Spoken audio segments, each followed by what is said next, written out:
when he knocked down Thurman and still can cry and still as fast as lightning. He's a legend of the sport. He is a legend, and he's such an unusual. He can split the guard during that sequence. The left hand speed is still there. There's a right hand of Mario Barrios trying to. Joe Rogan didn't hold back on Pacquiao versus Barrios decision. Joe Rogan was visibly shocked watching Manny Pacquiao's return to the ring against Mario Barrios. His reaction? Just 3 explosive words: he got robbed. And that sentiment echoed far beyond Rogan's studio. Fans, analysts, and boxing legends were all fired up. The outrage stemmed from what looked like a clear win for the 46-year-old Pacquiao, only for the judges to call it a draw after 12 intense rounds. So what exactly did Rogan, and millions of others, see that the judges didn't? On July 19th, the MGM Grand Garden Arena was buzzing. Manny body shot there with the left from Manny Pacquiao to the solar plexus on Mario Pacquiao, yes, the Pacquiao, made his long-awaited comeback after 4 years away from boxing. Across the ring stood Mario Barrios, 15 years younger and the reigning WBC welterweight champ. On paper, this was supposed to be a farewell fight, a tribute to a legend. But Manny had other plans. From the opening bell, he looked rejuvenated. His signature movement, quick footwork, and sharp straight lefts had the crowd on their feet. Every time he trapped Barrios in the corner or let his hands fly, the fans roared. In contrast, Barrios stayed cautious, using his jab and banking on Pacquiao's age catching up to him. It didn't. Pacquiao dictated the pace in the middle rounds, landing the cleaner, harder punches and walking Barrios down. It was vintage Manny, fast, aggressive, and relentless. His in there, that was a combination of punches, a flurry. 1, 2, 1, 2, boom. 4, 1, 2, 8. He's going straight back, Mario Barrios, but combinations landed with precision. Statistically, he was ahead. By the time the final bell rang, Pacquiao was smiling, confident he had done enough. The crowd clearly agreed. But then came the twist. The judges announced a majority draw, 2 cards reading 114 to 114 and 1 giving Barrios a narrow edge at 115 to 113. Gasps turned into boos. The crowd wasn't just disappointed, they were stunned. Online, the backlash exploded. Hashtags like #PacquiaoRobbed and #BoxingCorruption trended instantly. Clips of Pacquiao's flurries and Barrios backing up flooded social media. Joe Rogan's reaction? It went viral. Sitting in his studio, his shock and disbelief reflected what fans around the world felt. Age after this layoff, almost fighting on even terms here with Barrios. Oh, what a nice right from Barrios, but the answer from Manny Pacquiao. If they're in the center of the ring, and if Tiki said to Manny Pacquiao, you got the belt. To Rogan, this wasn't a close call, it was a win for Pacquiao, plain and simple, and the judges blew it. Breaking down the fight. From round 1, the difference in styles was clear. Pacquiao, light on his feet, slipped jabs and darted in to land clean punches. Barrios, more stationary, relied heavily on his jab and tried to keep distance. But by round 2, Pacquiao had already found his rhythm, targeting the body and mixing in sharp shots upstairs. The real fireworks came in rounds 3 to 4, with Pacquiao cornering Barrios and unleashing fast, accurate combinations. The 5th through 8th rounds were Manny at his best. He stalked Barrios, applied non-stop pressure, and outlanded him in power punches, 81 of which landed in that stretch alone. Meanwhile, Barrios remained on the defensive, frequently backpedaling. Barrios did rally in the final rounds, increasing volume and output. A majority draw. And of course, in that case, the champion retains his... Throwing jabs and flurries. But many of the shots lacked impact and were blocked or slipped. Still, the late surge seemed to influence the judges more than Pacquiao's dominance in the heart of the fight. When the draw was announced, the atmosphere shifted. What was a celebration turned into disbelief. Pacquiao stayed classy, praising Barrios, but his disappointment was visible. Barrios lifted his belt, thanking Pacquiao and saying he felt he had done enough, but the chorus of boos told another story. The boxing world reacts. Commentators, fighters, and fans quickly voiced their frustration.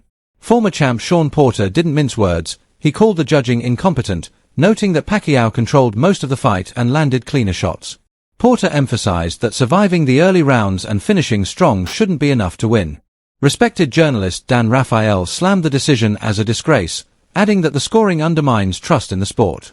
Other fighters, including Devin Haney, It was pretty even, Manny Pacquiao is a legend, but I think it was a problem. Yeah, it was good. Do you want to see him back in the ring after this? I think his age is already, when you get older, your body gets tired, so I think he is retired already. I think I can move on to the next one. Let me get Barrios. Barrios ass. Move on to it, but he'll be 47 by the time he steps in the ring. I mean, that's the thing. Age is not on his side, so he's a legend. He can do whatever he wants. He wants to go get back in there and get a world title. He can do it. Yo, man, Pacquiao won that shit. Pacquiao won that shit. I had it 9-2. Well, no, wait. I always run with these numbers. 10-2. I had it 10-2. Oh, you know what? 9-3. I always have it wrong with these numbers. What you think about the fight? Why do you think he won? Velocity, like the amount of punches that were connecting. We've seen Manny on the end of bad decisions before. Timothy Bradley, excuse me. Jeff Horn fight. Shout out to Tim. I know how you feel about that. Family. But this is what he's got to deal with. You can't go through a camp, do what you just did right there. We saw all the heart, everything that we've always seen from Manny, and this is the result. Shout out to Mario. He made the fight difficult. Mario. Pacquiao 4 rounds. Barrios everything else. Yeah, that's how I seen it. backed Pacquiao publicly.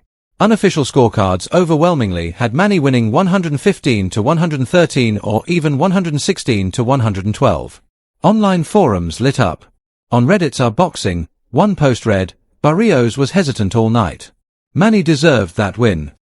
On TikTok, slow-motion clips of Pacquiao slipping jabs and landing crisp lefts were captioned with phrases like, and this was a draw, or boxing failed Manny. Even in the arena, fans didn't let up. Boos continued during Barrios' post-fight interview. Some still chanted Manny's name, not in celebration, but in protest. A stolen moment in boxing history. For many, this wasn't just a bad decision, it was a missed opportunity to crown one of the... How'd your dad do? Are you happy with your dad? I'm so proud of him. Are you happy with your dad? Yeah? Are you happy with your... Inspiring comebacks ever. A 46-year-old legend stepped into the ring with a prime champion and looked every bit like the warrior who once ruled 8 divisions. But instead of celebration, the night ended with controversy.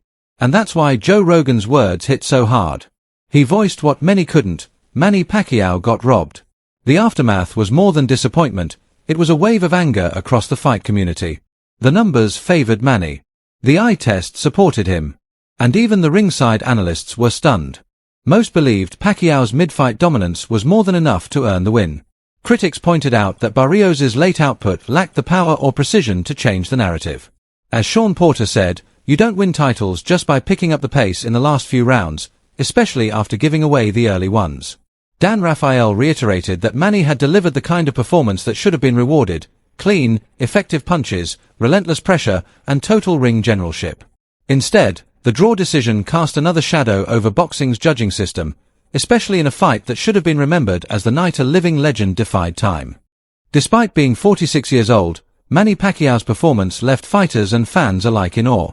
Across social media, several boxers shared their unofficial scorecards, with most having Pacquiao ahead, 115 to 113, some even as wide as 116 to 112. Very few gave the fight to Barrios, and almost no one saw it as a draw. Videos of Pacquiao pressing the action, cornering Barrios, and landing clean left hands circulated rapidly, often slowed down to highlight every crisp connection. The crowd's reaction inside the MGM Grand that night mirrored the sentiment online. The moment the verdict was read, a wave of disbelief swept through the arena.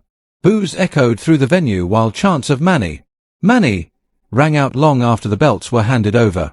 Some fans were captured shouting toward the judges' table, others simply shook their heads in stunned silence. It was the kind of scene you only witness when an entire arena believes something fundamentally unjust just happened. Online, the frustration turned into fury. Hashtags like #PacquiaoRobbed dominated timelines. But for many fans, this wasn't just about one fighter, they saw it as a reflection of a deeper issue in boxing. Nights like this are meant to celebrate greatness, not obscure it with questionable judging. For the millions watching, there was only one conclusion: Manny Pacquiao was robbed. The scoring criteria tells the story. Once the emotion fades, the real question becomes, who actually deserved to win by the rules? According to boxing's official criteria, clean punches, effective aggression, ring generalship, and defense, most analysts agree Pacquiao checked more boxes. Yes, Barrios threw and landed more total punches, 120 to Pacquiao's 101, largely thanks to his jab. But many of those were light touches, lacking in power and barely disrupting the flow of the fight. Pacquiao, meanwhile, landed 81 power shots to Barrios' 75, and they were the punches that turned heads. Snapping left hands, body shots, and sharp counters repeatedly rocked Barrios. Quality matters more than volume when it comes to scoring, and in that regard, Pacquiao clearly led. Ring generalship is another key factor, and Pacquiao was in full control between rounds 3 and 8. He dictated the pace, cut the ring off with his movement, and forced Barrios into passive defense. Barrios was often backed into the corners or ropes, reacting instead of initiating exchanges. Effective aggression. That was all Pacquiao. He didn't just throw punches, he picked his spots, used angles, and mixed up head and body shots with veteran precision. Barrios' late-round activity in rounds 9 to 12 may have looked good in real time, but much of it was absorbed on Pacquiao's gloves or evaded. While volume can sometimes sway judges, seasoned observers argued it wasn't enough to overturn the momentum Pacquiao built earlier. Even some who supported Barrios admitted he surrendered too many early rounds. Former world champion Sean Porter criticized the idea that a fighter could coast through the first half and steal a win by being busier at the end. Journalist Dan Raphael echoed those thoughts, saying judges seemed to reward activity over effectiveness. Unofficial scorecards from fighters and commentators overwhelmingly leaned toward Pacquiao, 115 to 113 or 116 to 112. Very few had Barrios ahead, and hardly anyone scored it even. Based on every major scoring criterion, Pacquiao seemed to have earned the victory. The draw wasn't just surprising, it felt like the judges had ignored what truly wins rounds in boxing. More than a scorecard, it's about legacy. But beyond the score, this fight meant more for Pacquiao than